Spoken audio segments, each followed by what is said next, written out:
Tá bom. Vou pedir para... Algumas pessoas estão com o microfone ligado, eu acho. Mas vamos lá. Bom dia, gente. Sou Jonas Lindström, diretor executivo aqui da Câmara de Comércio Sueco-Brasileira. É um prazer abrir esse evento junto com a Câmara Norueguesa. A Runa Hestman também está aqui conosco, que é a diretora executiva da Câmara Norueguesa no Rio. Então, meu papel hoje é só abrir, que é um tema super técnico, avançado, fora da minha área, então vou passar rapidinho para nosso coordenador do Comitê Jurídico, Renato Pacheco, que vai abrir. Para finalizar o evento, é coordenador do Comitê Jurídico da Câmara Norueguesa.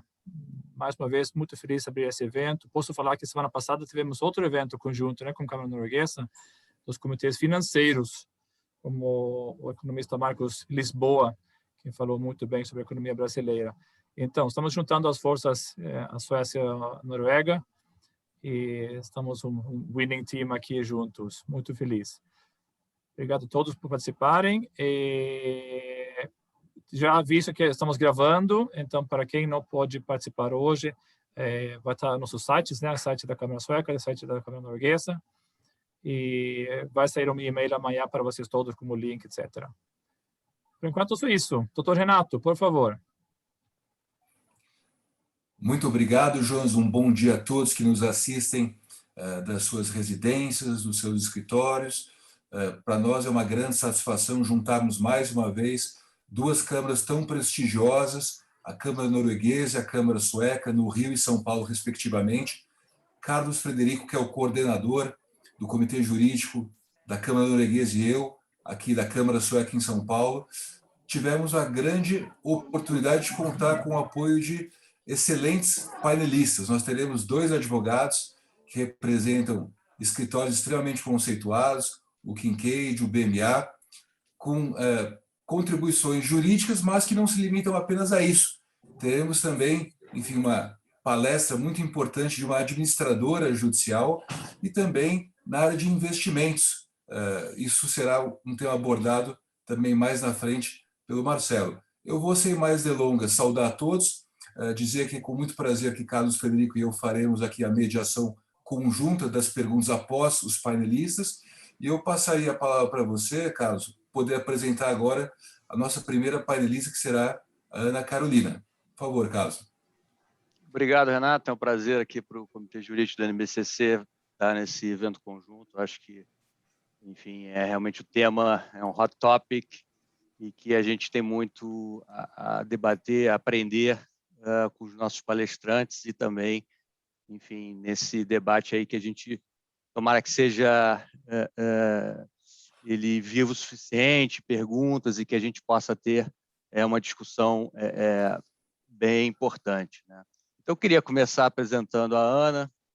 A Ana é sócia do Kincaid, e, enfim, ela tem um LLM também pela FGV, pós-graduação na PUC, e está sempre aí em todos esses temas de insolvência, em operações, em questões bem densas e complexas, e certamente vai poder nos passar a impressão dela aí sobre essa reforma e como é que a gente, enfim, tem que encará-la, se é uma oportunidade ou se, na verdade, veio algo que precisa de emenda.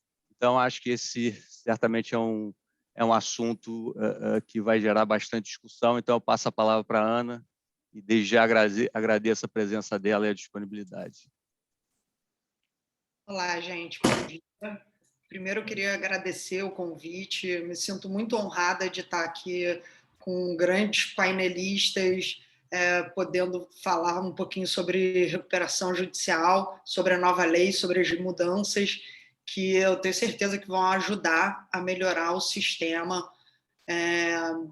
e ajudar as empresas a ultrapassarem essa crise que já está demorando mais de um ano, né? Então, acho que a lei veio em boa hora. Muito obrigada a todos. Lívia, se você puder já colocar a apresentação, agradeço.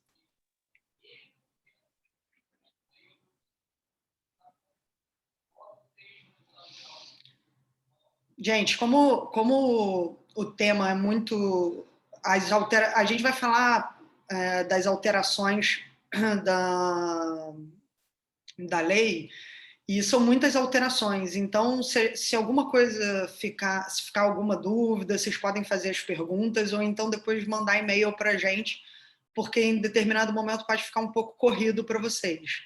Mas eu queria começar fazendo uma introdução rápida sobre o que é a recuperação judicial e o que difere ela da falência, que eu acho que é uma dúvida comum para todo mundo.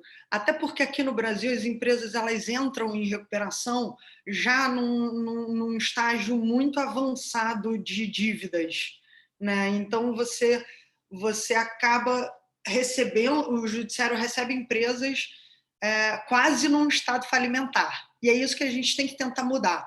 A gente tem que tentar mudar a cultura para que a recuperação judicial seja um instrumento de reestruturação prévio, né? A empresa, quando ela já verifica que daqui a 3 meses já vai deixar de cumprir seus compromissos financeiros, ela já deve buscar uma assessoria competente para poder auxiliá-la nos métodos, né, de reestruturação que estão disponíveis a ela. Isso a lei mudou bastante, eu vou chegar lá, mas basicamente o que eu quero trazer para vocês? Quem pode entrar em recuperação? Bem, o devedor que no momento do pedido exerça regularmente sua atividade há mais de 2 anos. Existem algumas exceções, e essas exceções elas são flexibilizadas. A gente, inclusive, no começo a gente está com um convidado aqui assistindo a gente que pediu a recuperação da Unimed. Quando foi pedido e foi deferida, ainda não era nem possível pela lei, mas o importante é demonstrar que que a pessoa jurídica ela desenvolve atividade econômica de forma regular. Então, essa flexibilização existe na jurisprudência, mas, em tese, é qualquer devedor, né, qualquer agente econômico que exerça essa atividade. Pode passar o slide. Essa parte já é um pouco mais interessante, é um pouco mais... os créditos que se sujeitam à recuperação. A lei ela diz o seguinte, que estão sujeitos à recuperação todos os créditos existentes na data do pedido, ainda que não vencidos. O que isso significa? Exatamente o que eu falei anteriormente. Os créditos, eles não precisam estar vencidos, você não precisa já estar inadimplente para incluir aqueles débitos dentro da recuperação. Isso é super importante, porque a maioria das pessoas pensa que você tem que já estar com débito há meses para pedir a recuperação. E isso faz com que a situação da empresa seja muito mais difícil de ser superada. E o que isso significa? Que tudo bem. Algum está com o microfone ligado.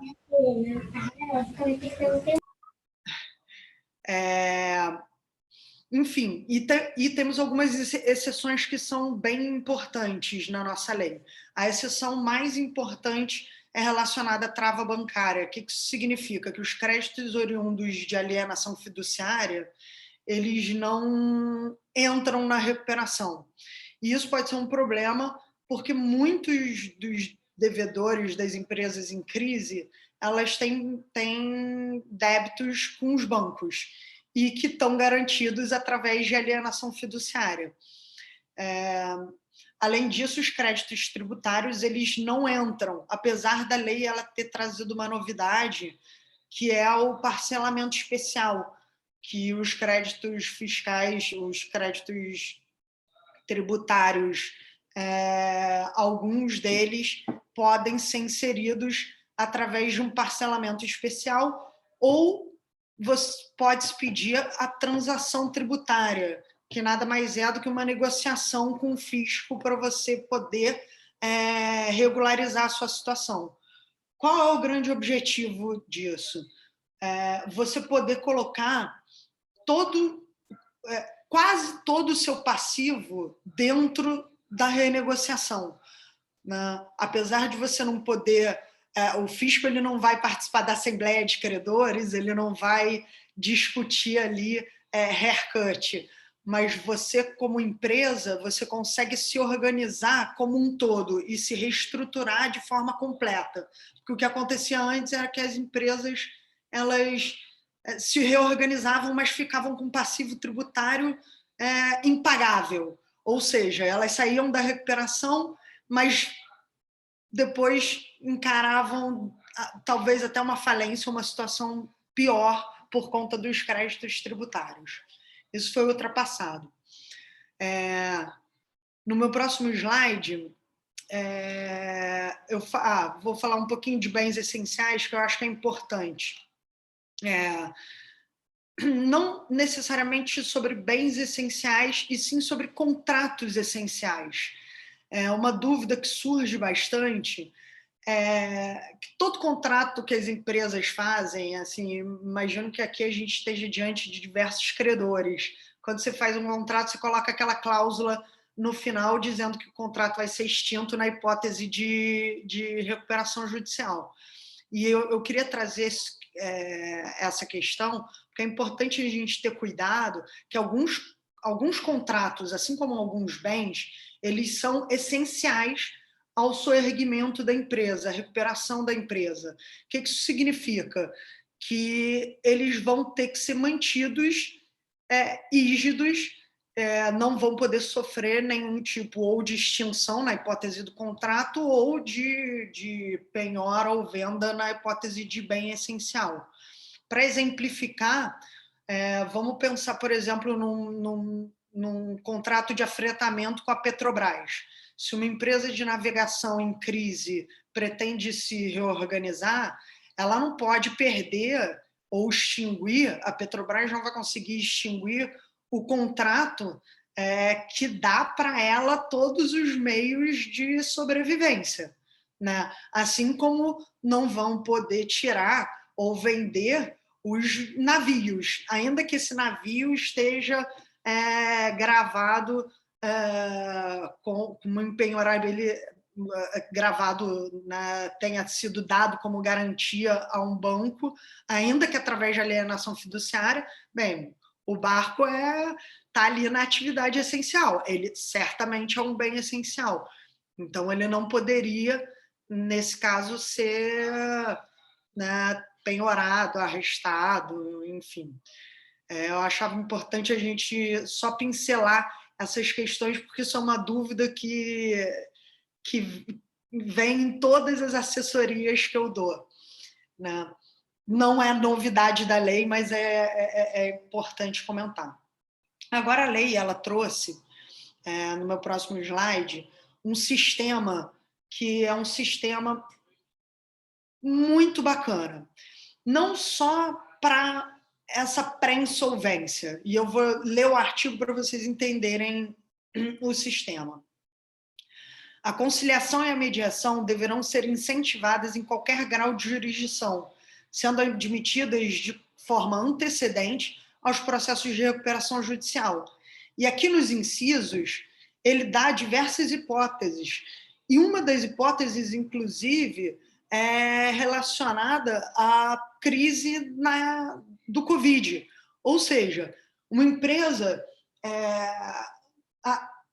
que ainda não está insolvente, que ainda não tem a necessidade de entrar com uma recuperação judicial, o fato dela estar passando por um momento de crise já autoriza ela a renegociar com seus credores de forma prévia e sigilosa, através desse sistema de pré-insolvência e através da mediação. Essa mediação pode ser ou por uma câmara de mediação especializada, ou então pelo próprio judiciário, que já tem nos seus sejusques pessoas qualificadas para tratar desse assunto. E, além disso, nós advogados, somos negociadores nos nossos escritórios, a gente tem pessoas especializadas para fazer isso.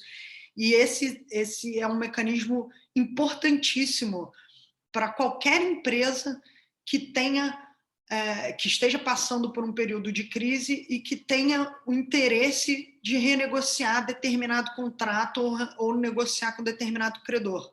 Porque, às vezes, essa relação já está muito desgastada. Não existe recuperação judicial sem previamente uma conversa com seus credores. Você está sempre renegociando e tentando passar para eles a sua dificuldade financeira naquele momento e tentar uma diminuição do valor devido ou então um parcelamento. Às vezes, o que você está discutindo é até fora de valores, né? Quando você está discutindo um serviço, por exemplo, esse sistema ele permite que as empresas, ainda que as empresas não queiram entrar com recuperação, que elas renegociem seus contratos. No entanto, as empresas que já tiverem nessa situação de pré-insolvência e forem entrar com a recuperação, elas podem tentar antes a mediação e pedir para o juiz uma cautelar para antecipação do stay period. O stay period é aquele momento que, quando você entra com pedido de recuperação, você tem todas as execuções suspensas para você poder ter um período de 180 dias para renegociar com tranquilidade, sabendo que não vai ter nenhuma penhora, nenhuma execução do seu patrimônio naquele momento. Nesse sistema de pré-insolvência, foi previsto que poderia ter uma antecipação de 60 dias desse stay period de 180, que, obviamente, se você entrar com a recuperação, ele vai ser descontado. Mas é um sistema bacana para você ter a suspensão das execuções enquanto você conversa, né, sem ter o risco de ter o patrimônio dizimado no meio de uma negociação super importante. Eu acho que meus temas acabaram. Eu queria trazer aqui para vocês só essa novidade, que é algo que tem no mundo inteiro, é uma mudança de cultura. O brasileiro está acostumado com litígio, então é muito importante a gente estar debatendo essa questão, estar fomentando cada vez mais a mediação, porque quando se fala em reestruturação, a gente está falando em renegociação de débito, e isso é super importante. Você poder fazer isso numa fase prévia é mais importante ainda. Outra mudança que teve foi no quórum relacionado à recuperação extrajudicial. Hoje em dia, você pode fazer uma recuperação extrajudicial com a aprovação de 50% mais um dos credores. Isso é importantíssimo, inclusive trabalhistas. Os trabalhistas, eles entram também na recuperação extrajudicial. Então, o que eu posso dizer? A lei ela mudou e privilegiou esses sistemas de renegociação prévia. Eu acho que o grande objetivo dela o grande objetivo da lei foi tentar trazer essa mudança de cultura que é muito utilizada na Europa, nos Estados Unidos, e nós vamos fazer funcionar aqui no Brasil também. Tá, Lívia, eu acho que eu posso passar a palavra agora para a Lívia, que vai falar um pouquinho do papel dela como administradora. Muito obrigado, Ana. Você foi brilhante aí, como sempre. E eu agradeço não só a você, mas ao Lucas também, sócio aí do Kincaid, que fez a sugestão do seu nome. E eu quero dizer que eu sou um grande fã dos artigos que você sempre publica no Valor Econômico, e por isso fiz questão, enfim, de estar convidando aqui junto com o Carlos para estar nesse painel. Eu vou passar a palavra agora para a Lívia. A Lívia também é advogada, gente, mas ela tem uma participação especial hoje. Ela foi sugerida, inclusive, pela própria Ana como uma experiente administradora judicial. A Lívia, ela é sócia da Veritá, enfim, ela também faz parte da comissão do CRA, uma comissão especial sobre recuperação de empresas, e também do próprio Instituto dos Advogados. Mas a Lívia hoje não nos falará como advogada, mas sim como uma administradora judicial. Lívia, muito bem-vinda, muito obrigado pela presença e a palavra é sua, por favor. Renato, muito obrigada. De fato, é verdade, todo mundo gosta dos artigos da Ana, todo mundo acompanha. Agradeço mais uma vez pelo convite, agradeço às câmaras a oportunidade de estar aqui hoje, compartilhando algumas ideias com vocês. A gente faz as exposições, mas, na verdade, vocês também são advogados muito experientes e, enfim, essa troca é muito importante para que o sistema todo seja desenvolvido e atenda a todos os players, né? Hoje eu vou falar um pouquinho sobre a função do administrador judicial e eu selecionei algumas das principais alterações trazidas pela lei, né? Uma delas é o estímulo aos métodos de autocomposição e, no papel de administrador judicial, fiscalizar as tratativas, né? Em continuidade ao que a Ana falou, ela trouxe essa possibilidade no sistema de pré-insolvência, mas dentro da recuperação judicial e da falência também é possível.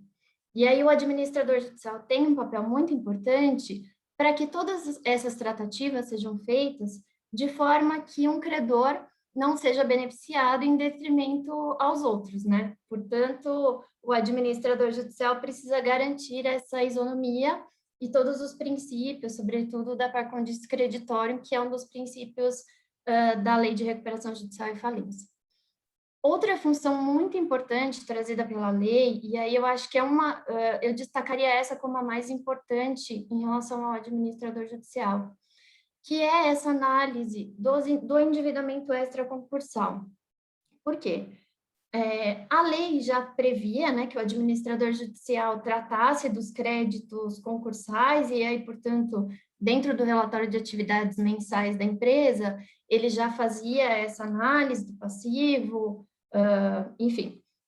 Contudo, agora, com essa nova modalidade trazida para que seja exposta dentro do RMA, os credores têm a possibilidade de verificar se aquele endividamento ele cresce ao longo do tempo, qual é a característica daquele endividamento, se de fato a empresa ela tem condições de se soerguer ou se ela só está buscando um retardo de uma falência, como a Ana colocou. Muitas empresas entram em recuperação judicial já num período, já numa condição falimentar, né? Então, é muito importante essa relação de endividamento.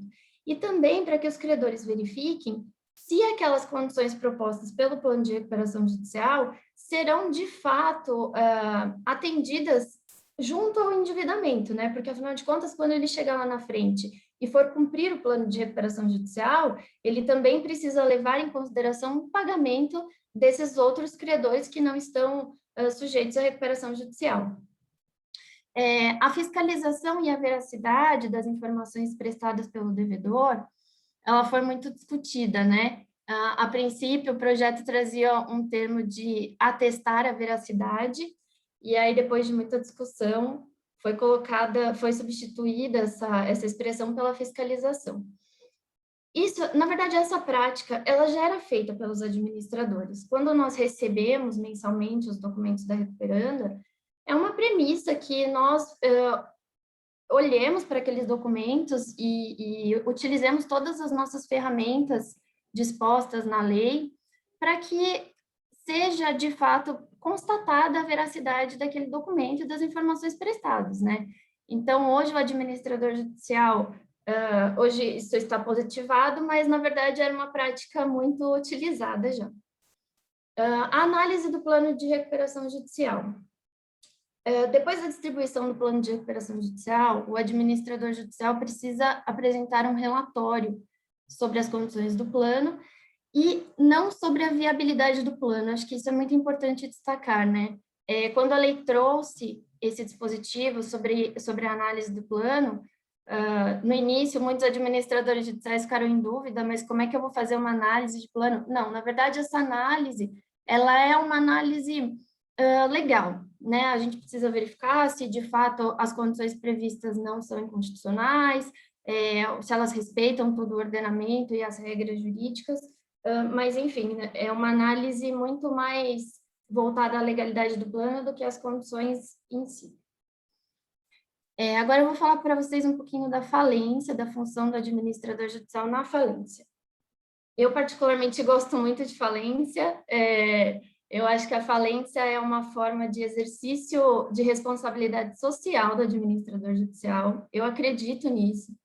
Eu acho que, através da recolocação dos ativos do mercado e o pagamento dos credores, o administrador contribui de uma forma muito expressiva para a sociedade como um todo, né?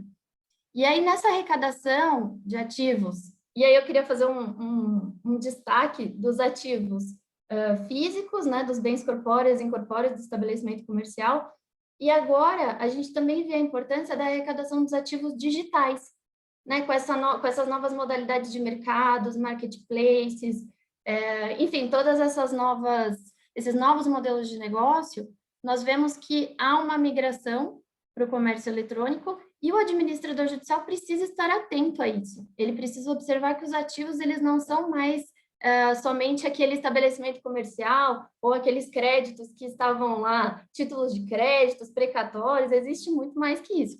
As marcas, as patentes também são muito importantes, né?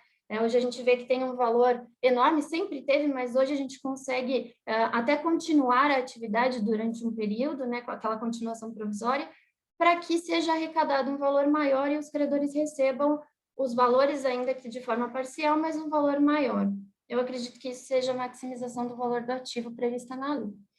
E as principais alterações trazidas pela Lei 14.112 são assumir a prestação dos processos judiciais e as ações correlatas, judiciais e extrajudiciais, inclusive a arbitragem.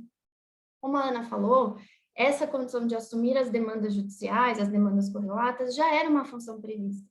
Mas hoje, com o crescimento das arbitragens, é muito comum que, quando a empresa tem a sua falência decretada, ela tenha procedimentos arbitrais em curso. Então, é importante que o administrador assuma essas demandas, e não só essas demandas, eu acredito também que outro ponto importante são os procedimentos administrativos, principalmente junto ao fisco, né?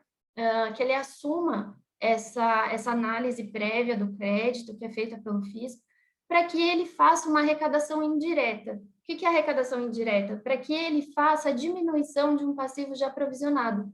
Né? Muitas vezes, quando a gente fala de arrecadação, a gente pensa só na arrecadação direta, né? Vou lá, vou arrecadar o ativo, vou vender aquele ativo.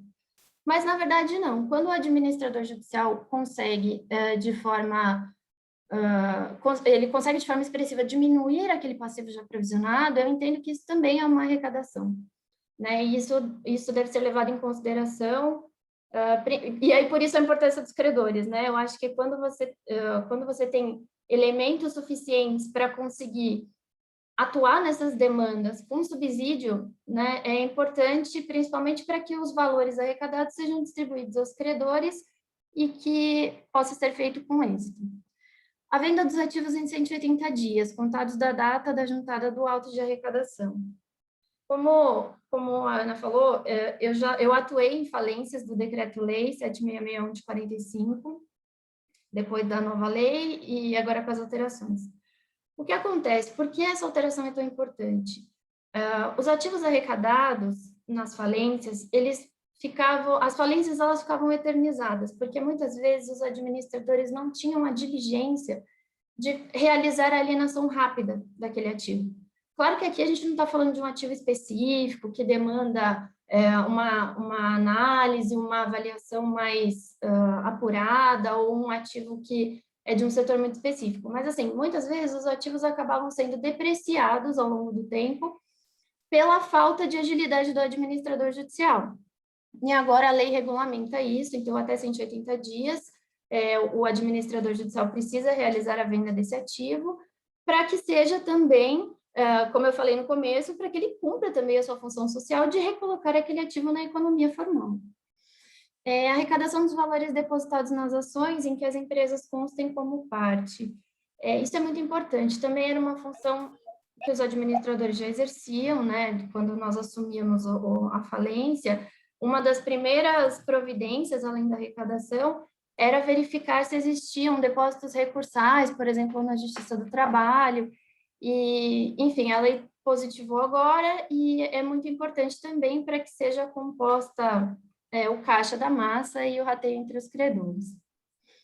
E aí, por fim, eu queria falar do credor participativo e colaborativo.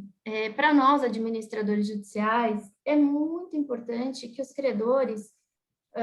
eu destaquei 2 pontos. Claro que é muito importante a participação dos credores de uma forma geral, mas é muito importante que os credores estejam bem assessorados, que eles façam as habilitações e as divergências na fase administrativa e as impugnações na fase judicial, com todos os elementos para que o administrador judicial consiga analisar e incluir aquele crédito no quadro geral de credores. Então, quanto mais rápida essa verificação de crédito, mais rápida a formação do quadro geral de credores, e aí o credor não fica fora de nenhum rateio. Então, eu acho muito importante que os credores tenham atenção quando forem encaminhar os documentos para o administrador judicial.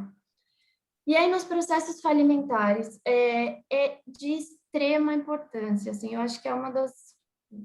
também destacaria essa participação do credor. Os elementos para que o administrador apure fraudes e recupere ativos desviados. O administrador judicial, nos casos de falência, ele não participa da atividade empresarial. Quando o administrador judicial assume aquele processo, ele não sabe exatamente quais foram as relações construídas ao longo do tempo. E os credores, muitas vezes, têm todos os elementos para que a gente faça essa apuração mais precisa das fraudes e recupere os ativos desviados e muitas vezes até expropriados. Então, acho que é isso. Também estou disponível por e-mail para perguntas e é isso. Eu vou passar a palavra para o Sávio agora, então, que vai fazer a próxima apresentação. Muito obrigada.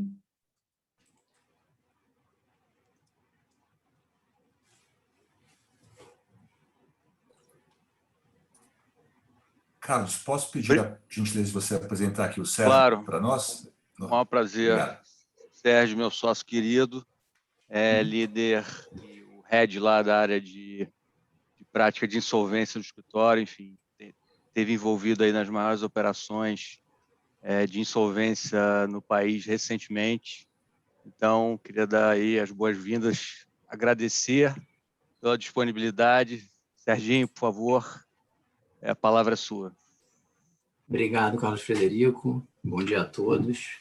Agradecer o convite das câmaras sueca e norueguesa, na pessoa do meu querido sócio, Carlos Frederico. A ideia hoje, até pelo pouco tempo que a gente tem, é bater um papo rápido sobre as alterações introduzidas pela reforma na Lei de Falências e Recuperação de Empresas, no meu caso, especificamente sobre investimentos e, mais especificamente ainda, alienação de ativos, já que o Marcelo da Jave vai falar na sequência sobre DIP, o que é, para que serve, não deixa de ser uma forma de investimento. Mas antes de entrar especificamente nas alterações trazidas pela reforma, é muito importante que fique claro para todo mundo que o acesso a financiamentos e investimentos são fundamentais para qualquer sistema de reestruturação de empresas. E não é diferente no Brasil. As empresas em crise que precisam recorrer a um processo de recuperação judicial para reestruturar a sua estrutura de capital, em quase 100% dos casos, precisam de dinheiro novo. E o dinheiro novo vem de novos financiamentos ou da alienação de ativos. É por isso que a legislação de insolvência precisa criar incentivos a esse tipo de negócio envolvendo empresas em crise. Então, é fundamental, em primeiro lugar, que exista um ambiente de previsibilidade e segurança jurídica.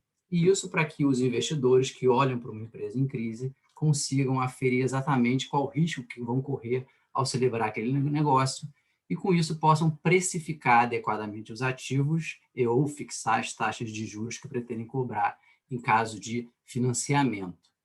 Em matéria de investimento em empresas em recuperação judicial, não é possível, não dá para admitir uma jurisprudente oscilante. Como diria nosso querido Arnaldo César Coelho, as regras têm que ser claras em relação a investimentos e, em geral, em empresas em recuperação judicial. Tem 2 pontos adicionais super importantes que são fundamentais para que investimentos ocorram envolvendo empresas em crise. Em primeiro lugar, o adquirente de ativos de empresas em recuperação judicial não pode, em hipótese alguma, responder pelas obrigações do vendedor. Tem que estar muito claro que as vendas de ativos em processo de recuperação judicial são o que os americanos chamam de free and clear, ou seja, o comprador não vai responder, em hipótese alguma, eu repito, não deveria, em hipótese alguma, responder pelas obrigações do vendedor. Até porque, se tivesse esse risco de responder pelas dívidas da empresa em crise, dificilmente a gente encontraria um investidor disposto a investir, a comprar ativos de empresas em recuperação judicial, e ainda que encontrasse um aventureiro, o preço de aquisição daquele ativo seria muito inferior ao efetivo preço de mercado, o que faria com que o resultado fosse muito ruim, não só para a devedora, para os credores, mas para todos os stakeholders envolvidos no processo de reestruturação. A outra questão que é fundamental para que investimentos ocorram envolvendo situações de crise em todos os lugares, mas especialmente no Brasil, é a questão do tempo necessário para que o negócio jurídico celebrado envolvendo empresas em crise seja considerado perfeito e acabado, né? Venda de ativos e investimento, financiamento para empresas em recuperação judicial dependem de uma decisão judicial. E no Brasil, como a gente tem um sistema de recursos infindáveis, se a gente fosse esperar o trânsito em julgado da decisão que autoriza, por exemplo, a venda de um ativo da empresa em recuperação judicial, a gente ia esperar anos até que isso acontecesse, e aí a empresa que precisa do dinheiro não recebe, e o investidor desiste do negócio até pelo custo de oportunidade. Em M&As que a gente está acostumado a fazer envolvendo empresas em recuperação judicial, é muito comum essa discussão das condições precedentes para o desembolso do recurso da aquisição do ativo. O adquirente, ele só quer desembolsar na hora que a decisão que autorizou a venda se estabilizar. E a empresa em crise normalmente não pode esperar. Então, na prática, o que acabou acontecendo é que a condição precedente, as condições precedentes aceitáveis para ambos os lados são a decisão judicial autorizando a venda do ativo, a não interposição de recurso contra essa decisão, ou ainda que haja um recurso que o Tribunal de Justiça não atribua efeito suspensivo e suspenda a eficácia daquela decisão. É um meio termo, né, porque não dá para esperar o trânsito julgado, mas isso era antes da reforma. A gente vai ver que a reforma, nesse particular, vai ajudar os investimentos de empresa em recuperação judicial.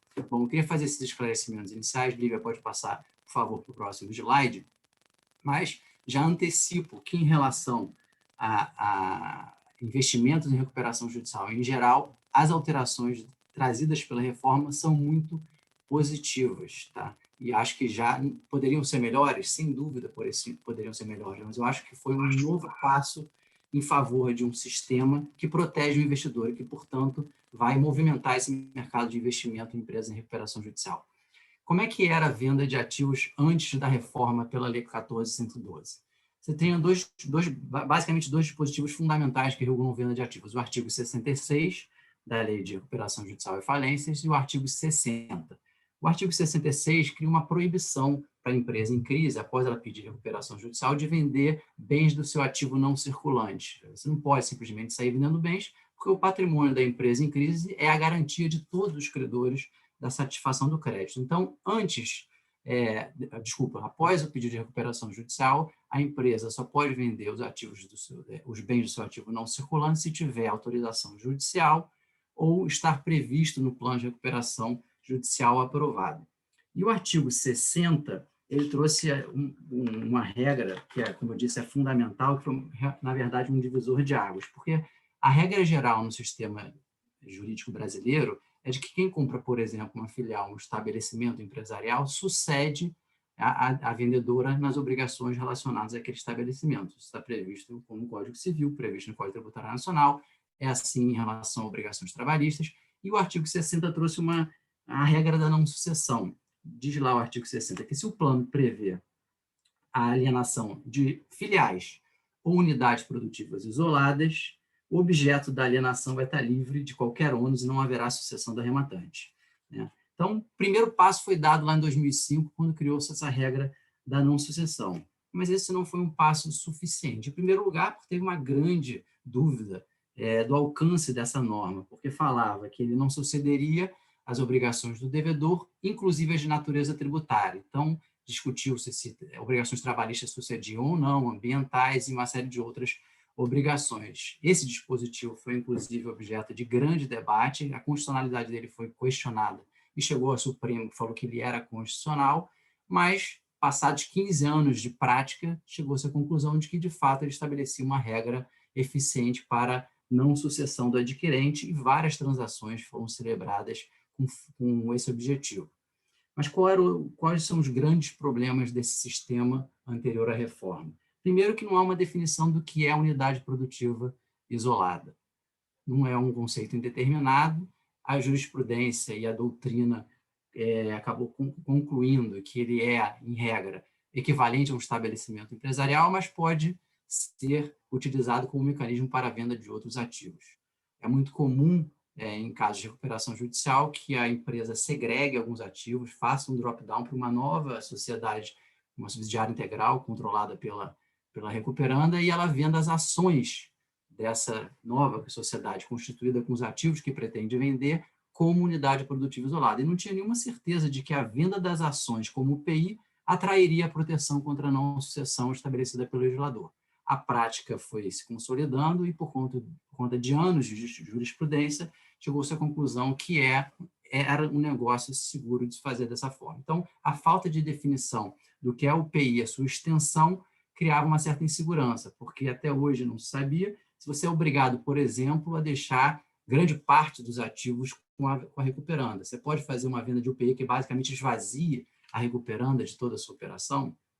É um grande questionamento, porque se entender que não, aquele adquirente daquele estabelecimento, vamos supor que é o principal estabelecimento da empresa em crise, vai ficar na dúvida se ele sucede ou não por conta de não ter deixado recursos suficientes para a recuperanda após a aquisição daquele ativo. Então, a falta de definição e a extensão da UPI era um problema.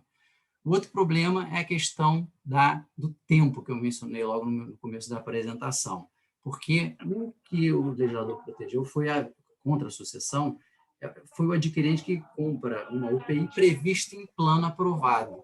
E um plano de recuperação para ser aprovado, em regra, demora pelo menos 6 meses, que é o tempo de apresentar um plano, convocar uma assembleia de credores, esse plano ser votado, aprovado pelos credores homologados. Só que muitas vezes a companhia em crise precisa de recursos antes do plano ser aprovado. E isso não regulou de forma alguma. Então, como é que as empresas faziam na prática? Muitas vezes elas recorriam ao artigo 66, que é esse que não trata da UPI, mas trata da venda de ativos em geral, do ativo não circulante da companhia. Só que o artigo 66, ele, apesar de falar que autorizado judicialmente a venda pode ser feita, ele não tinha uma regra clara sobre não sucessão, o que gerava muita insegurança. Com a nova lei, a notícia é boa, a gente teve uma série de incentivos à venda de ativos. Em primeiro lugar, criou-se lá no artigo 50 uma nova hipótese, um novo meio de recuperação judicial, que é a venda integral da devedora, que sempre foi muito questionada se era ou não possível, que fala lá o dispositivo que se você assegurar os credores não sujeitos uma condição equivalente à que eles teriam na falência, essa venda integral vai ser considerada ou vai atrair as proteções da venda de uma unidade produtiva isolada. Tá? Uma outra coisa que veio com a reforma foi esse parágrafo 3º do artigo 50, que fala que não haverá sucessão na hipótese de conversão de dívida em capital, e muitos credores têm interesse em converter o seu crédito em capital, mas têm medo de responder pelos passivos da recuperanda. Então, tem um parágrafo novo agora que incentiva isso. Então, são 2 novidades que a gente tem protegendo o investidor. Em relação à não sucessão, apesar de, a meu ver, isso já existir no passado, do adquirente não responder por qualquer tipo de passivo, o legislador foi mais claro e exemplificou, falando que o objeto da alienação vai estar livre de qualquer ônus e não haverá sucessão do arrematante nas obrigações de qualquer natureza, não se limitando de natureza ambiental, regulatória, administrativa, anticorrupção, tributária e trabalhista. Então, ele foi mais exemplificativo. Esse dispositivo havia sido vetado pelo presidente Bolsonaro, mas esse veto acabou sendo derrubado, o que traz ainda mais segurança para os investidores ao comprarem ativos de empresas em recuperação judicial. Um outro ponto que eu não mencionei sobre a égide da lei antiga é a questão da falta de flexibilidade para a venda de ativos. Essa regra da não sucessão só funcionaria se a venda fosse feita na forma do artigo 142 da lei. E que o 142 da lei, antes da reforma, só previa leilão, pregão e propostas fechadas. Então, os envolvidos em compra de ativos ficavam muito amarrados, porque tinham que passar por esse processo burocrático. O artigo 142, com a reforma, foi alterado e previu lá no 142 que uma das formas de alienação é um processo competitivo organizado, promovido por agente especializado. Então, o que você pode fazer hoje é o que já vinha sendo feito na prática sem segurança. Você estabelece no plano de recuperação judicial, por exemplo, que você vai ter um processo competitivo para comprar determinado ativo, mas que você já tem uma proposta vinculante de um investidor âncora, ou o famoso stalking horse, que vai ter, por exemplo, o direito de preferência, ou right to top, você vai poder cobrir a maior oferta recebida, ou até a discussão um pouco mais delicada de breakup fees, né? Se por acaso essa maior proposta inicial vinculante for vencida no processo competitivo. Mas você cria maior flexibilidade para o procedimento de alienação. Então, a reforma lidou com questão de sucessão, deixando mais claro, em caso de UPI, ampliou o conceito do que é UPI, falou que ela pode abranger bens, direitos, ativos de qualquer natureza, tangíveis ou intangíveis, isolados ou em conjunto, que foi essa alteração do artigo 60A, que também é muito positiva por conta dessas peculiaridades que eu mencionei, de, por exemplo, você fazer um drop-down, querer vender as ações da sua controlada como UPI, e não tinha nenhuma garantia de que a venda dessas ações da sua controlada como UPI atrairia a proteção contra a não sucessão. Pode passar, Lívia, para o próximo, por favor. Em relação à venda de bens do ativo não circulante, ou seja, venda de bens isolados e não de unidades produtivas isoladas, a gente teve uma evolução relevante, que foi a introdução do parágrafo 3º do artigo 66, que também tinha sido vedado, mas fala que também para a venda de ativos isolados com autorização judicial não haverá sucessão. O artigo aqui o sistema inteiro podia ter sido melhor, para mim, por dois motivos. Primeiro, porque poderia ter excluído de vez esse conceito de unidade produtiva isolada. Eu acho que não ajuda em nada esse conceito, era mais fácil o legislador falar. A venda de qualquer ativo por empresa de recuperação judicial, desde que autorizada pelo juiz ou aprovada em plano, não implica em sucessão, ponto. Não precisa se preocupar em exemplificar o que pode ou não pode ser UPI. Bastava dizer que a venda de qualquer ativo não teria sucessão. Mas não seria suficiente para a sucessão tributária, por exemplo, porque para não ter sucessão tributária, foi necessário lá em 2005 uma lei complementar 108 que alterou o Código Tributário Nacional. E lá fala-se que não haverá sucessão em venda de filial ou unidade produtiva isolada em processo de recuperação judicial. Então, essa novidade trazida pelo parágrafo 3º do artigo 66, que também tinha sido vetado pelo Bolsonaro, mas caiu o veto, ela é muito positiva, mas ainda não atende 100% para a venda de ativos isolados por conta dessa peculiaridade do Código Tributário Nacional. Se o Código Tributário Nacional fosse alterado também, eu acho que a gente poderia lidar, por intermédio desse dispositivo, com aquele problema do timing, que é da empresa de vender ativos. Você não precisaria esperar, por exemplo, a aprovação de um plano de recuperação judicial, a homologação para só então vender o ativo e receber os recursos. Você poderia utilizar o artigo 66 para vender uma unidade produtiva isolada antes mesmo da submissão de um plano de recuperação judicial. Aliás, isso é muito comum nos Estados Unidos, o que eles chamam lá de 363 sales, que são vendas de ativos relevantes, inclusive de estabelecimentos empresariais, antes mesmo da submissão de um plano de recuperação judicial, às vezes antes do filing de um Chapter 11 lá fora. Então, eu acho que tivemos muitos avanços positivos, proteção do investidor, mas ainda poderia ter sido um pouco melhor, eliminando o conceito de UPI e deixando claro que você poderia vender esses ativos mesmo antes da aprovação de um plano de recuperação judicial. O artigo 66A, ele trouxe também uma importante alteração que afeta o tema do Marcelo e o meu, que é de alienação de ativos, investimentos em geral, que é a questão de proteção do investidor, aquela questão da estabilização da decisão que autoriza o investimento, seja a venda, seja o financiamento. A gente ficava sempre numa indefinição de quando, finalmente, você teria certeza que poderia comprar o ativo porque o judiciário autorizou. Agora, se tem uma decisão autorizando, não suspenderam a eficácia da decisão, o comprador foi lá e pagou, desembolsou os recursos, aquele ativo não mais sairá do patrimônio do adquirente. Então, o adquirente está protegido, mais uma forma de atrair investimentos para empresas em recuperação judicial. Pode passar ali, por favor. E, por outro lado, tantos incentivos criados, inclusive falando de venda de empresa como um todo em recuperação judicial, né, uma espécie de liquidação dentro da recuperação judicial, que é meio sui generis para o nosso sistema, a forma de controlar isso foi criar uma nova hipótese de convolução da recuperação judicial em falência, prevista no artigo 73, inciso 6, que se identificado esvaziamento patrimonial, que implica em liquidação substancial, você pode ter a convolução da recuperação em falência. E liquidação substancial foi definida pelo legislador quando não forem reservados ativos ou projeção de fluxo de caixa suficiente para o cumprimento das outras obrigações do devedor.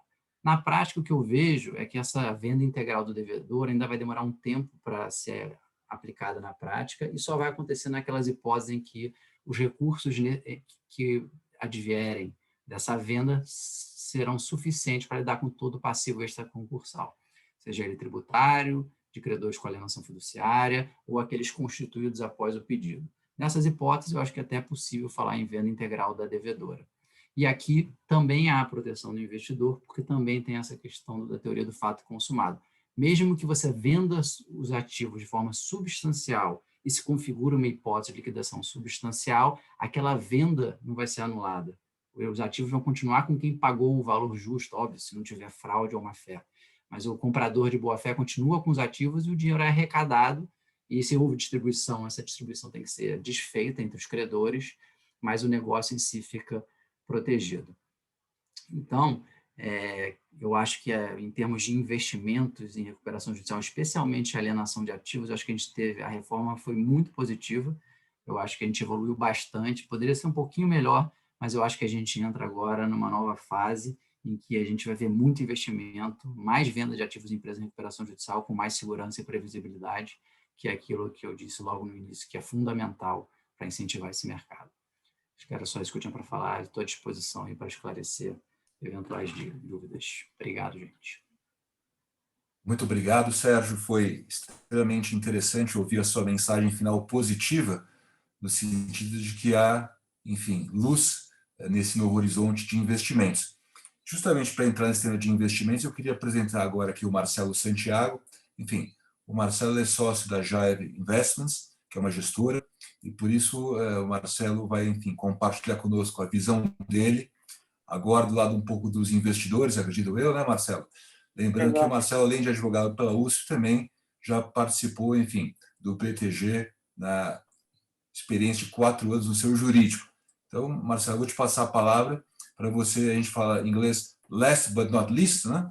Você é o último, mas, enfim, será considerado um dos primeiros a ser perguntado nos debates que o Carlos Frederico assumirá, enfim, depois da sua exposição. A palavra é sua e muito obrigado. Maravilha. Queria agradecer o convite da Câmara Norueguesa e Câmara Sueca. Pessoal, é um prazer para a gente estar aqui e falar um pouco da perspectiva do investidor. Eu lembro que eu fui em várias palestras, anos atrás, sobre recuperação judicial, e o pessoal falava muito na figura do investidor, né?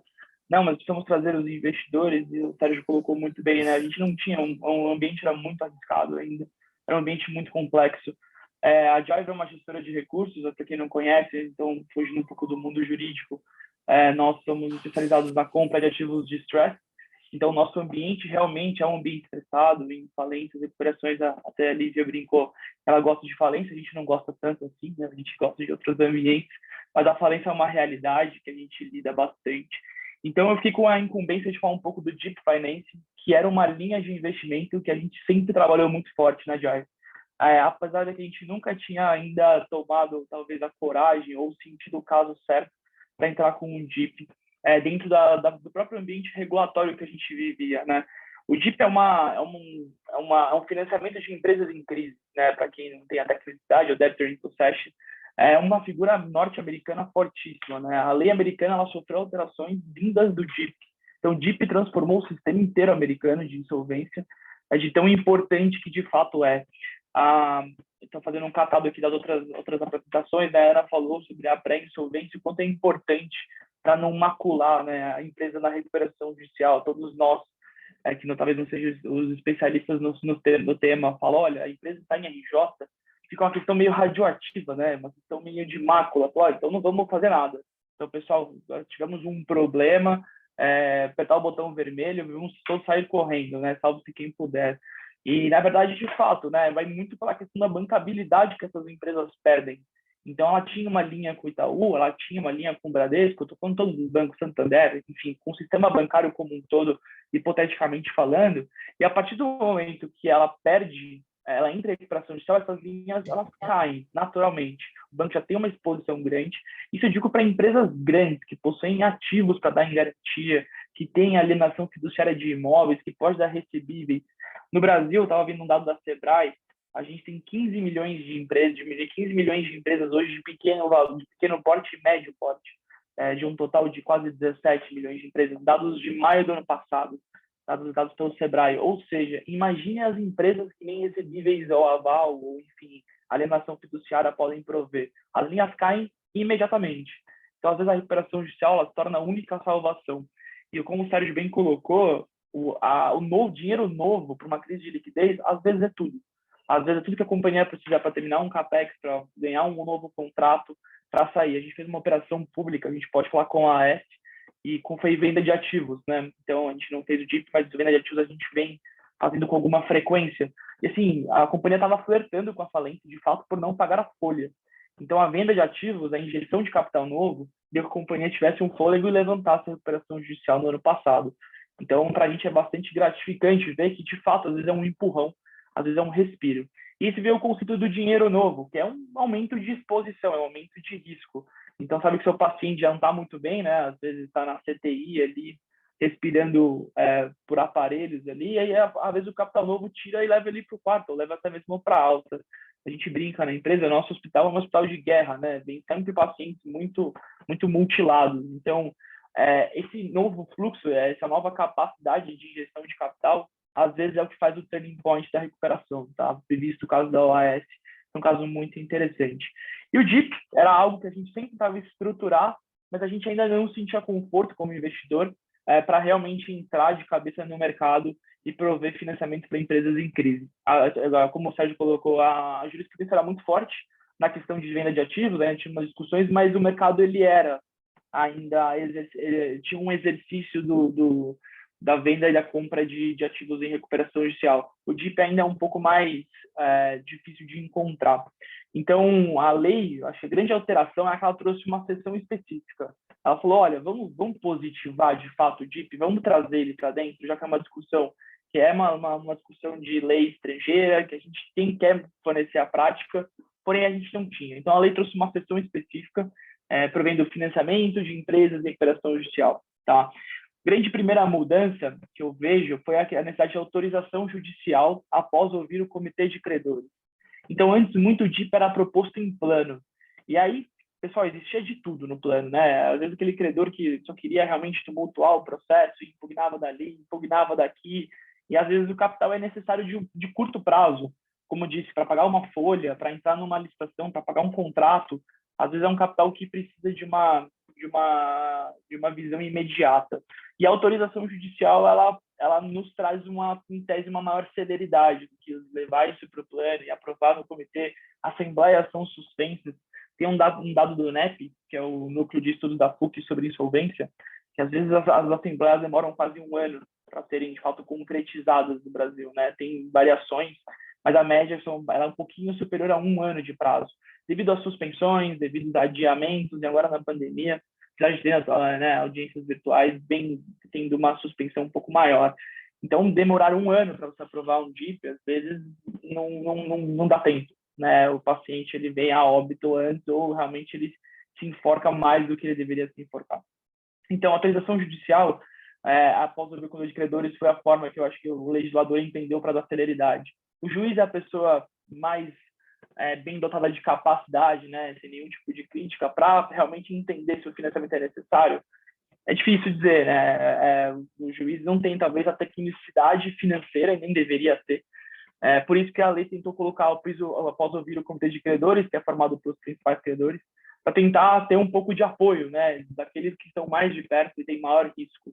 Então, a autorização judicial parece interessante, num primeiro momento, e eu acho que tentaram equacionar essa questão da tecnicidade, colocando o oitivo do Comitê de Credores. Não é que tem que ter autorização do Comitê de Credores, não é que eles precisam aprovar, não, mas eles são ouvidos, e eu acho que isso é bastante interessante, porque são, assim, em tese, os maiores stakeholders presentes no processo. Depois, o grande ponto do DIP é a formação de garantias. Como eu comentei, grandes empresas e grandes conglomerados, mesmo em recuperação judicial, na maioria das vezes, os ativos já estão alienados aos bancos.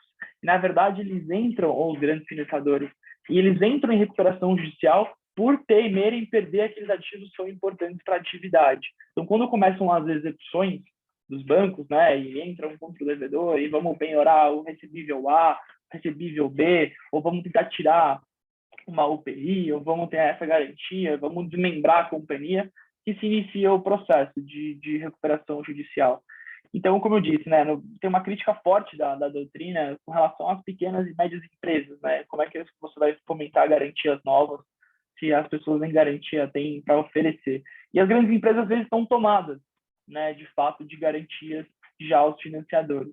Então, eles falam que mesmo se você consiga dar em garantia para esse novo financiador, eu tenha uma outra planta, uma outra garantia ou um outro contrato, mesmo que a reversão da autorização do financiamento seja feita no tribunal, como a gente colocou na venda de ativos, ele não retira a natureza extraconcursal e nem as garantias concedidas para dar segurança ao investidor. Então, dizendo, olha, se o tribunal entender diferente, a sua situação ela não é estou à deriva, né? Eu estou solto aqui, fiquei prejudicado. Então, também vai na linha da venda de ativos para garantir maior segurança. Isso é um avanço muito interessante, tá? Porque, de fato, a gente vê reversões de decisões em tribunal, às vezes, por outras premissas, que causam uma insegurança muito grande. Então, ter uma natureza extraconcursal é muito importante e as garantias concedidas também continuam em favor. Óbvio, agora você tem uma briga, né, e não, de fato, um crédito, né, repactuado, vai ter que, enfim, por concessão, vai ter que reverter, o dinheiro já foi, às vezes ele já foi utilizado, você pode vir a ter que realmente executar essa garantia, ou, enfim, ter que cobrar o seu crédito, mas a situação é muito melhor do que ela era anteriormente. Então, essa é mais uma luz no fim do túnel que a gente ficou bastante contente com a autorização legislativa. Pode passar, Lívia, por favor. Esse também é um segundo ponto, né? O DIP americano tem uma questão da super priority, né? Que, ou seja, eu posso, o novo financiador, por ter um apetite maior de risco, por estar entrando como paciente na CTI, ele tem a possibilidade de ter privilégios em relação a garantias de outros já constituídos. Todos os critérios, não é tão simples assim, né? Tem toda uma observação de não prejudicialidade, etc. Mas há uma super prioridade que pode ser aceita em diversos casos, tá? No Brasil, assim, essa discussão ela é muito complexa, né? Porque você vai passar na frente de credores originais, óbvio, respeitando alguns critérios, mas a gente esperava uma discussão a respeito, principalmente o mercado, né? Do meu lado de investidor, eu esperava que isso trouxesse mais. Mas acho que tentaram fazer um meio do caminho, dizendo que há a possibilidade de geração de ativos em valores excessivos à garantia original, ao débito original. Então, vamos dizer que uma planta vale 100 milhões, mas tem um credor com garantia de 20. Esses 80 milhões de equity remanescente no ativo poderia ser dado em garantia ao novo financiador. Parece óbvio, mas no fim do dia não estava previsto, né? Então, isso veio para ajudar. O problema é uma questão técnica jurídica. A lei fala que isso não se aplica a alienações fiduciárias e cessões fiduciárias, que são os maiores tipos de garantia utilizados principalmente no sistema financeiro nacional, porque é uma questão de técnica, né? Que a lei do falou, olha, uma alienação fiduciária em segundo grau, parece tecnicamente complexo, né? Você já tem uma quebra da propriedade fiduciária, ter mais uma parece incongruente. Não sei, essa foi a minha impressão, mas depois, se alguém tiver algum outro comentário, acho que foi um pouco nessa linha. E em caso de decretação de falência, né, e o desembolso não tinha sido feito, então demorou, o juiz não aceitou, o comitê demorou para enfim, se manifestar, e a falência foi decretada por alguma questão, o contrato ele é automaticamente rescindido. Também parece um pouco óbvio, mas é importante ter essa previsibilidade de que, se de fato a falência for o caminho, não tem que se falar em DIP, né? Não tem que se falar em reestruturação da companhia, não tem que se falar em injeção de capital, né? Já temos ali a liquidação decretada. Então, também foi importante para não ficar binding, né? Então, assim, eu faço uma proposta de falência, a massa folha fala, mas e aquele valor ali que vocês prometeram, que vocês assinaram? Assim, é um pouco contraditório com o Instituto como um todo, né? Caso tenha sido feito o desembolso, depois vem a ocorrer a falência, são asseguradas as preferências e as garantias, né? Já vistas. Então, também é uma questão um pouco na linha de manter os privilégios, mesmo se a operação não vir a ser um sucesso nesse sentido. Depois, tem um esclarecimento a respeito dos sujeitos que podem financiar. Aqui a lei foi bastante ampla. Então, qualquer pessoa pode vir a financiar, não necessariamente uma instituição financeira. Então, abre um pouco o mercado. Já que eu acho que as grandes assets e os bancos que vão ter um pouco de apetite nesse sentido, os investidores mais profissionais. Mas, enfim, há a possibilidade de tanto oferta de garantia quanto de financiamento mais amplo, que garantia tem mais valor. E as garantias, mesmo que com reversão da autorização do sustentamento, não retira o caráter extraconcursal, né? A gente falou, está reforçando esse ponto que dá bastante segurança ao investidor. E, por fim, pessoal, em caso de falência, o que é considerado extraconcursal também é uma posição privilegiada em termos de fila. Então, aquele que correu mais risco, né, em tese, ele teria como benefício, em caso as coisas não derem tão certo assim, a extraconcursalidade e passar na frente daqueles que não tomaram ou tiveram a oportunidade de tomar aquele risco. Aqui, eu acho, se puder passar para a próxima, né, acho que a grande pergunta que fica sempre quando a gente fala de alteração de lei, né, é isso. É suficiente? Né? Ou seja, a gente criou um ambiente de DIP hoje suficiente para que a gente tenha um desenvolvimento do mercado como a gente gostaria? É cedo para dizer. Eu sou um pouco crítico com relação ao DIP, mas eu reconheço que é um avanço gigantesco. Assim, a gente começou a falar sobre o tema, as coisas não maturam da noite para o dia, né? No amanhã vamos ter um DIP super prioritário, passando na frente dos bancos, de garantia. Eu acho que as coisas têm que ser discutidas. Então, eu acho que o avanço é importante, a previsibilidade para o investidor foi muito, muito, muito bem colocada no DIP. Começamos a falar sobre o assunto, mas, na minha humilde opinião, o assunto não vai parar por aqui. Né? Essa lei ela vai sofrer constantes modificações, tanto pelo judiciário, como pela aplicação do mercado. Estou super curioso para ver como o judiciário vai lidar com essa questão do timing, da autorização do juiz, da oitiva do comitê de credores, do entendimento do tribunal com relação à concessão do financiamento. Os tribunais vão ser um pouco mais convincentes para incentivar o mercado. Então, é um ecossistema que depende de vários fatores climáticos, por assim dizer. Então, eu acho que a gente começou a falar, começou a estruturar. Eu espero que seja suficiente, porque é um mercado gigantesco no Brasil, que poucos players têm o apetite de risco. E num cenário de juros super baixos, que a gente vive, até que a curva está aumentando, mas num cenário de juros super baixo, eu acho que ainda há espaço de yield financeiro para ser atrativo para grandes investidores, né? Que, obviamente, as taxas são maiores. E também acredito que talvez no segundo semestre desse ano, até no ano que vem, a gente vai ver um aumento, infelizmente, de empresas que vão acabar recorrendo à recuperação judicial por lockdowns, por quebras de contrato, enfim, todos os motivos de pandemia que a gente vem sofrendo. E o DIP vai ser uma forma interessante, né? Uma bengala muito importante para que essa turma continue de pé, de forma que a economia consiga continuar se recuperando na mesma velocidade que a gente gostaria. Então, aqui fica a minha análise com relação ao assunto. Espero que a gente possa fazer vários. A gente tem super interesse, a gente não encontrou caso, marco regulatório, ambiente para fazer, mas eu acho que a gente nunca teve tão bem postado no mercado, no ambiente que a gente vive. Eu espero que esse ecossistema cresça muito, porque o Brasil precisa disso. Os bancos precisam abrir a cabeça e abrir um pouco o portfólio para tirar essa radioatividade que se encontra na recuperação judicial. É uma fase, deveria ser uma fase. Então, a gente está super à disposição para investir, trazer capital para essas companhias, como a gente fez em outros casos, e o ambiente agora está favorável. Pessoal, eu estou à disposição, eu sei que o tema é complexo, a gente falou aqui super rápido, mas eu tentei passar pelos principais pontos das minhas impressões, mas eu estou à disposição para ajudar em dúvidas, um pouco da percepção que a gente tem da prática, e a análise que a gente fez aqui das principais alterações. Muito obrigado.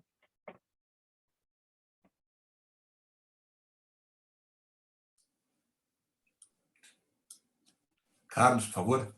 Excelente, Marcelo. Muito bom, realmente. Enfim, o DIP é um instrumento poderoso. As poucas operações de stress que eu tive, inclusive com o Sérgio, foi, enfim, uma discussão assim, realmente fundamental para o sucesso. E, enfim, a gente espera que isso aí esteja no bom caminho e que a gente consiga ver. Você até respondeu a pergunta que eu ia te fazer, quer dizer, é natural que lockdown, tudo isso que está acontecendo, ano que vem a gente vai ter certamente novas situações e, enfim, o DIP veio em bom tempo, né? Assim, essa amarra jurídica mais clara, porque sempre era uma dificuldade. Enfim, não sei, Renato, se a gente tem mais um tempinho, eu vi que tinha alguém querendo fazer uma pergunta específica. Isso, Carlos. Nós temos aqui o Frank. Eu havia proposto que nós tentássemos manter essa limitação de 1h30, né? Então nós teríamos aí, enfim, mais alguns poucos minutos para debates, lembrando que talvez também depois os ilustres painelistas possam permanecer à disposição para perguntas escritas, né, Carlos, que você e eu podemos depois encaminhar o material também. Então Sem eu ia dúvida. passar a palavra para o Frank. Frank, você tem uma pergunta? Por favor, pode ativar seu microfone. Tenho sim. Obrigado, Renato. Obrigado a todos. Vocês me ouvem bem? Muito bem. Sim. Muito bem. Perfeito. Bom, primeiro, foi um painel excelente, né? Assim, eu aprendi muito. A minha formação é de engenharia, então eu tenho muito a aprender aí na área da advocacia, do direito, enfim. Tanto a apresentação da Ana, da Lívia, do Sérgio e do Marcelo focaram muito, né, nas atividades, obviamente, do direito, né, da gestão, voltado sempre à legalidade do período ou de recuperação judicial ou da própria falência. Obviamente que dentro disso eu aprendi muito, né? O Marcelo ainda comentou das pequenas e médias empresas, o Sérgio falou muito da venda, tanto de bens ou do próprio negócio. A nossa consultoria Actus, nós focamos muito na área de gestão industrial, tá? Nós estamos voltados muito à eficiência na área industrial. E muitos dos nossos clientes, quando nós entramos, ou eles estão prestes a entrar em recuperação judicial ou já se encontram dentro deste processo. E o que eu vejo muito, principalmente com os CEOs, com os donos, e nós atuamos em pequenas e médias empresas, a ligação entre o plano da recuperação judicial, ou seja, essa parte voltada à legalidade do plano, né, que a Lívia comentou, e a um plano do dia a dia, da gestão do dia a dia, do que a empresa está fazendo no dia a dia, para que realmente ela consiga dar esse passo. Eu entendo que a recuperação judicial é uma tábua de salvação, né, para se conseguir voltar essa empresa. Se a empresa chegou neste ponto, é porque alguma coisa errada aconteceu no caminho, alguma coisa a empresa não viu ou não reagiu em tempo.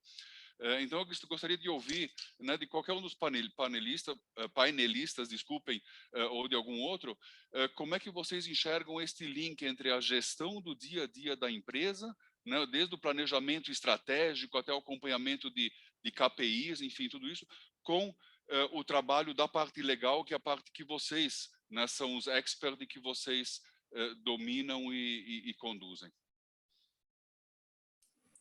Frank, muito obrigado pela sua pergunta. Eu vou, antes de passar a palavra aos painelistas, pedir para a Cláudia, que solicitou a palavra, fazer também a pergunta dela, e os painelistas podem, entre eles, dividir resposta a ambas as perguntas, a sua e a da Cláudia.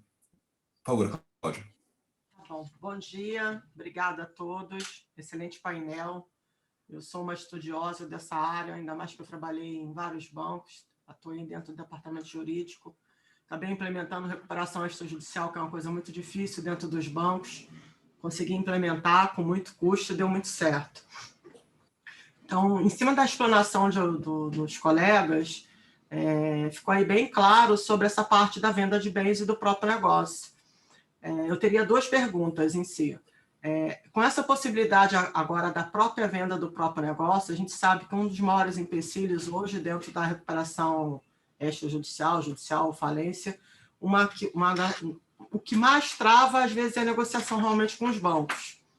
Como é que ficaria? Qual a visão de vocês hoje? Porque, assim, às vezes eu vejo que, dependendo da empresa e o próprio negócio, vai ser um benefício até para o banco querer comprar essa atividade e ele se tornar sócio, né? Como é que vocês veem com relação a isso? Eu vejo que, de repente, vai ter... Eu, como trabalhei em muitos bancos, eu participei de fusão, aquisição, venda, participei de tudo. Então, eu vejo que, de repente, seria um outro nicho do negócio que pode apontar futuramente. Essa seria a pergunta número 1. Eu queria saber de vocês como é que vocês veem isso.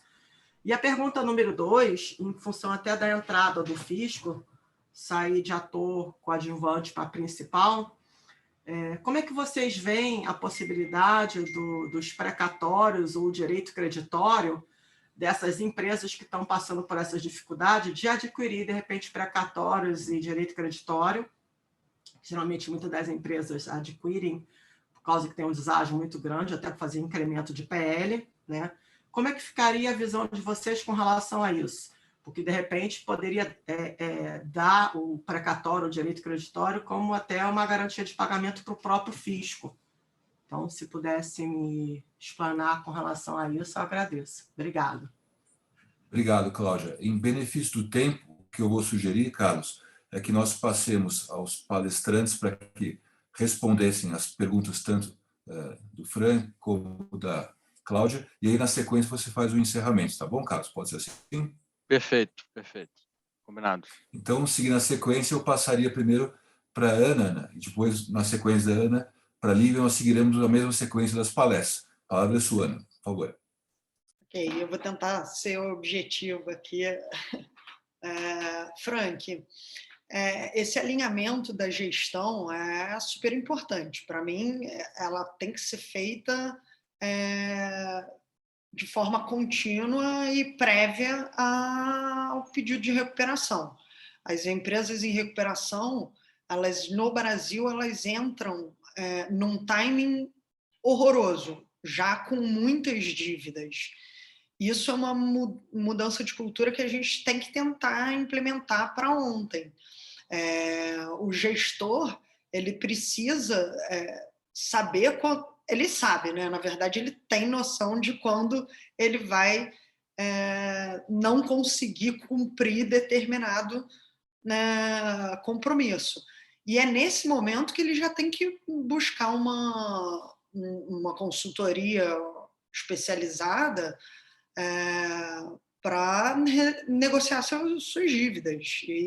Porque não existe recuperação, ninguém entra em recuperação sem antes negociar com seus credores. Até porque, se seus credores forem surpreendidos, eles vão votar contra o seu plano de recuperação e você vai à falência. Então, isso não é nem inteligente de ser feito. Então, essa negociação prévia, alinhada com a gestão, é importantíssimo. Para mim, é um ponto de mudança de cultura, né, do brasileiro, que não é acostumado a fazer isso, mas que tem que ser feito e tem que ser feito para ontem. Agora, na minha experiência, isso evoluiu muito na pandemia, porque como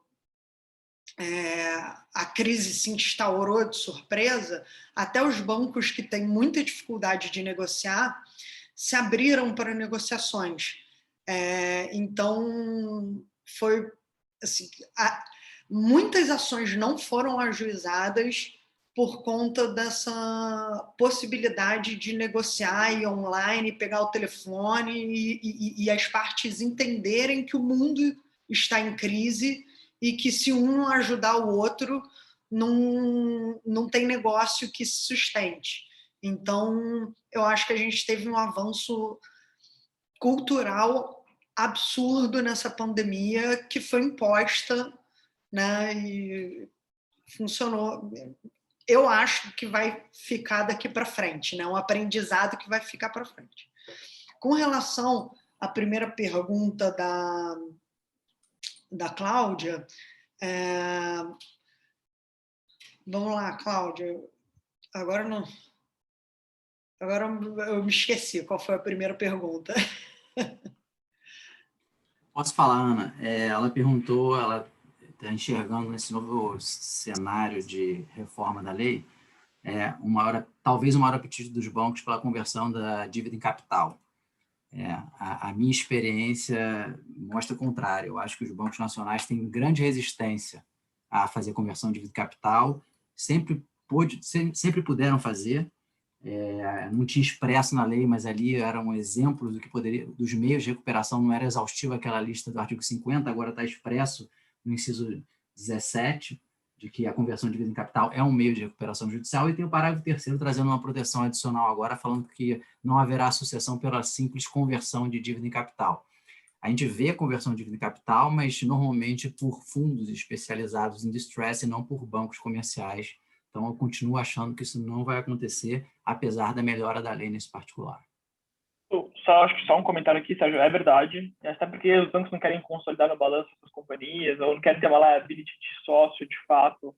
A gente fez uma operação com a Viver, que era uma incorporadora, que foi nessa linha, foi conversão de dívida em equity. O Bradesco não queria converter, o plano era de conversão, e a gente converteu porque, de fato, a gente tem mais apetite a risco, o banco não quer depois ter uma liability de alguma desconsideração depois, e, enfim, por uma questão trabalhista ou de outro fato, e que não quer ter no balanço dele uma empresa que estava em essa toxicidade também é importante. Então, o que acontece é eles acabam cedendo por um valor presente esse crédito para a gente converte e faz um play de longo prazo. Então, assim, eu acho que tendo previsibilidade na lei, talvez tenha mais apetite ainda. Eu acho que os planos que vão prever conversão em capital, eles sobrevivem, ainda mais se não tiver a presença do DIP muito forte no Brasil. Porque aí vai ser o jeito, né? Realmente converter capital e tentar entregar um percentual. Posso pular nossa segunda pergunta aqui, se vocês me permitirem, sobre precatórios, que eu achei bem interessante. De fato, eu acho que o ambiente de compensação vai ser interessante agora na recuperação, né? Eu acho que eu não sou especialista em tributário, se alguém aqui for, acho que seria legal ouvir, mas o que eu vejo é que o ativo judicial ele virou um ativo muito, muito importante de liquidez. Então, antigamente ninguém queria realmente comprar uma arbitragem, ou comprar uma briga, ou comprar um precatório. A gente da OAS investiu mais de 80 milhões, foi público, então saiu no jornal, etc. A gente pode falar. A gente fez, assim, totalmente judicial, vendo de ativo na RJ, com a autorização do juiz, e foi muito bom, assim. Então, acho que, não sei se as empresas vão ter apetite de comprar precatório, mas certamente de aumentar a liquidez de um ativo que elas não viam valor ali dentro do balanço, isso vai aumentar, certamente já vem aumentando. Então, o ambiente que o Sérgio explicou vai ficar ainda melhor, porque a UPI agora pode ser um direito creditório. E antes podia, mas não podia, né? Todo mundo entendia que podia, mas não se falava em nenhum lugar que podia. Então, eu não sei se a compensação ainda vai, porque a empresa não vai querer despender caixa para fazer uma compensação de tributo, se ela pode diferir isso no prazo com os novos parcelamentos, né? É uma questão de caixa mesmo. Então, eu acho que... Mas a venda certamente vai acontecer. Tá? Lívia, por favor, a palavra é sua. Obrigada, Renato. Bom, na verdade, eu só queria fazer um complemento à colocação da Ana. Acho que os meninos já esgotaram as perguntas da Cláudia. Em relação à gestão, durante o processo de recuperação judicial, e aí eu te respondo, Frank, na postura de administradora judicial. Caso seja identificada alguma das hipóteses do artigo 64, como gestão temerária, alguma fraude cometida, um excesso de retirada de valores pelos sócios ou pelos administradores, o administrador judicial pode pedir a troca da gestão por uma gestão profissional, né? E aí, também quando tem alguma briga de sócios, então isso não é incomum, tá? Sempre obedecendo à lei nos requisitos do 64, tá bom? Acho que são essas as minhas considerações. Obrigada, Renato. Obrigado a você, Lívia. Como todos os panelistas, Carlos, o encerramento é seu agora. Ok, Renato, bom, obrigado. Queria agradecer aos panelistas, acho que foi muito legal, muito bacana, fluiu super bem. Isso é o mais importante. Queria agradecer, enfim, todos os participantes e a Sweet Sham. Espero que a gente possa repetir aí uma iniciativa parecida com outros temas. Acho que correu da melhor forma possível. Então, fica aqui o abraço do Comitê Jurídico da NBCC e que todos fiquem bem e com saúde. E, enfim, em breve vamos ter aí vários assuntos, certamente, dessa nova lei. E quem sabe a gente também não se esbarra, né, Sérgio, enfim, Ana, Marcelo, Lívia. Um abraço a todos. Talvez só cumprindo a tradição, nós havíamos proposto fazer uma foto coletiva. Então, perdão, falha minha. Tiver condições de abrir a câmera, aí depois a Runa, o Jonas, enfim, a Viviane podem compartilhar nas mídias sociais. Então, Viviane, você cuida da foto aí para nós? O pessoal está ligado às câmeras. Aqui, Mais câmeras ligadas. Você está muito elegante. Eu devia ter colocado um blazer, sei lá, senão fica uma diferença entre os comitês, entendeu? Imagina, Cássio. É que você já chegou lá, eu estou tentando chegar, então você está mais tranquilo que eu. Tô brincando. A Suécia não chegou lá ainda, vai chegar. Não, mas o Sérgio está bem, está me representando ali, está de terno. Está ótimo, está ótimo. Está todo mundo bem arrumado. Jonas, então, para você, para a Runa e Viviane, muito obrigado. E faço aquela salva de palmas virtual assim, para todos os nossos queridos painelistas. Ana, Lívia, Marcelo, Sérgio, obrigado a todos. Um excelente dia, gente. Fiquem com saúde. Até mais. Obrigado, pessoal. Tchau, obrigado. Fiquem em casa. Fiquem em casa. Obrigado. É isso mesmo. Obrigada, pessoal. Boa tarde. Tchau. Boa tarde. Tchau. Tchau.